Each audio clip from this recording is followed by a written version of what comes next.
Saudara-saudari, marilah kita mendengarkan renungan dengan judul Duka Cita Mendahului Sukacita, yang berdasarkan pada Injil Yohanes bab 16 ayat 22. Demikian juga kamu sekarang diliputi duka cita, tetapi aku akan melihat kamu lagi dan hatimu akan bergembira, dan tidak ada seorang pun yang dapat merampas kegembiraanmu itu daripadamu. Dalam nama Bapa dan Putra dan Roh Kudus. Amin. Saudara-saudari terkasih dalam nama Tuhan Yesus Kristus. Yesus tahu bahwa para muridnya akan sedih saat Yesus kembali kepada Allah Bapa.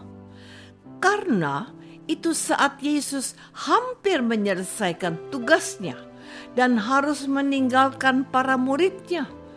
Yesus mengatakan bahwa para muridnya akan berduka cita.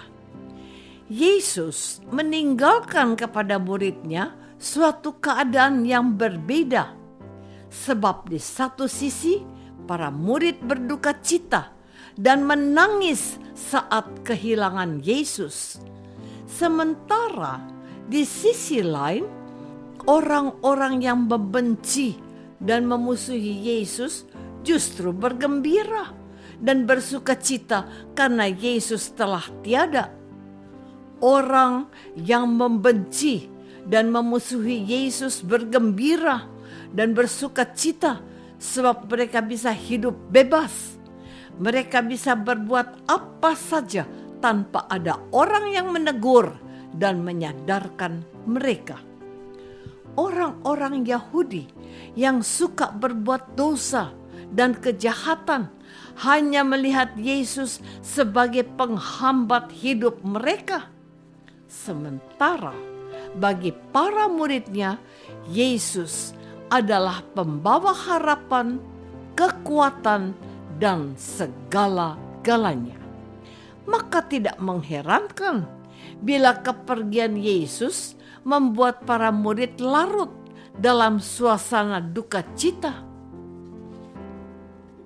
Saudara-saudari terkasih, Yesus tidak menghendaki para muridnya selalu berduka cita.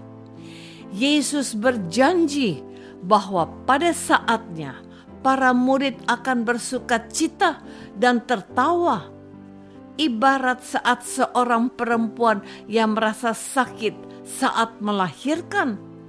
Namun begitu melihat anaknya yang telah lahir, sakitnya menjadi hilang dan diganti dengan kegembiraan dan sukacita melihat anaknya yang telah lahir.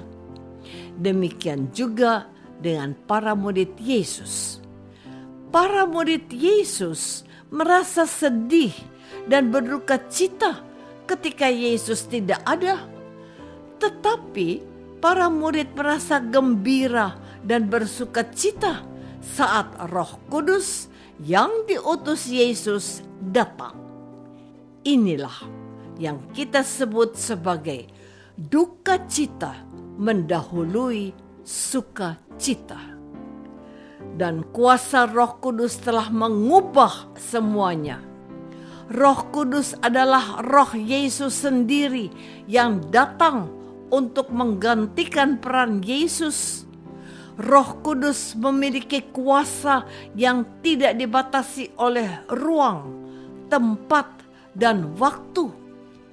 Artinya, Roh Kudus bisa masuk ke semua orang, kapan saja dan di mana saja manusia berada. Syaratnya hanya satu, yaitu percaya kepada Yesus dan membuka hatinya agar Roh Kudus masuk. Saudara-saudari terkasih, mulai hari ini hampir di semua gereja diadakan doa novena, mohon kehadiran Roh Kudus. Roh Kudus sangat penting bagi kehidupan umat Kristiani. Roh Kudus menyadarkan kita akan dosa dan kesalahan kita. Namun, setelah kita bertobat dengan berbuat baik dan lebih mendekatkan diri dengan Tuhan, hati kita akan tenang dan damai. Hati yang tenang dan damai adalah hasil dari kerja keras dan pengorbanan kita melawan hal-hal negatif. Hal-hal negatif itu berupa kemalasan, mau menang sendiri, sombong, tidak peduli, mau mencari enaknya saja, dan lain-lain. Dan semuanya itu hanya dapat kita lawan dengan kekuatan Roh Kudus. Dengan pimpinan dan tuntunan Roh Kudus, hidup kita akan selalu diperbaharui hari demi hari. Sebaliknya, orang yang tidak mau dipimpin Roh Kudus akan hidup dalam kesesatan dan kesenangan sementara. Manusia kadang tidak menyadari bahwa kesenangan dan kebahagiaan yang dialami bukan berasal dari Allah, seperti seseorang yang hidup kaya dari hasil pekerjaan yang tidak baik.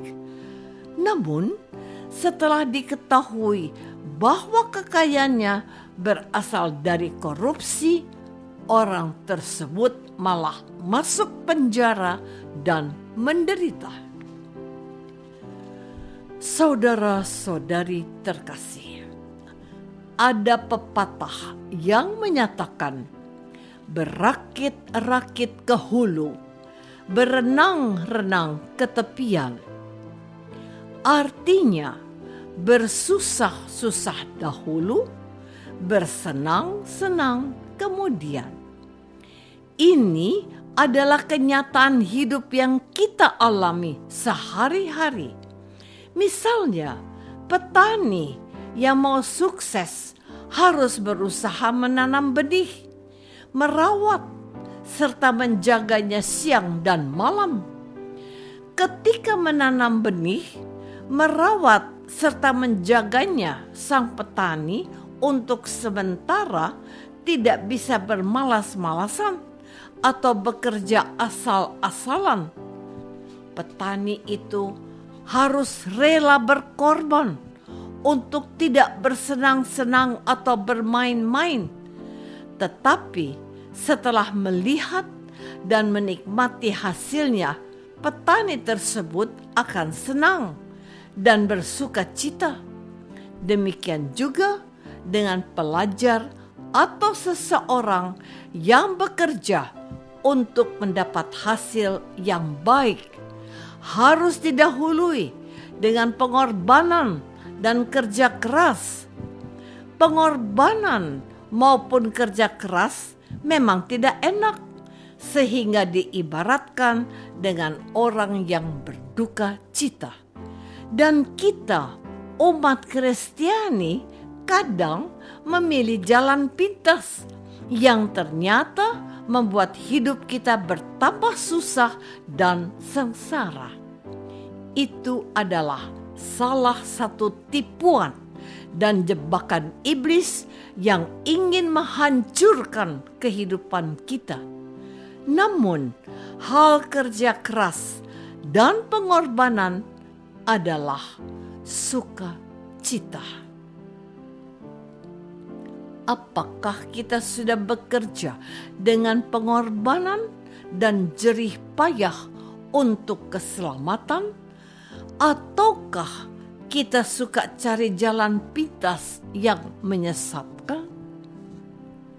Marilah kita berdoa. Tuhan Yesus Kristus, Engkau selalu hadir dalam suka dan duka hidup kami. Bantulah mereka yang mengalami kesendirian dan kesepian hidup akibat ditinggalkan oleh orang-orang yang mereka cintai. Semoga kami tetap setia di saat hidup kami terasa berat dan sulit tanpa harapan dan tujuan. Doa ini kami persembahkan dalam nama-Mu, Tuhan dan pengantara kami. Amin. Semoga kita semua selalu dinaungi dan dibimbing oleh berkat Allah yang Maha Kuasa. Dalam nama Bapa dan Putra dan Roh Kudus. Amin.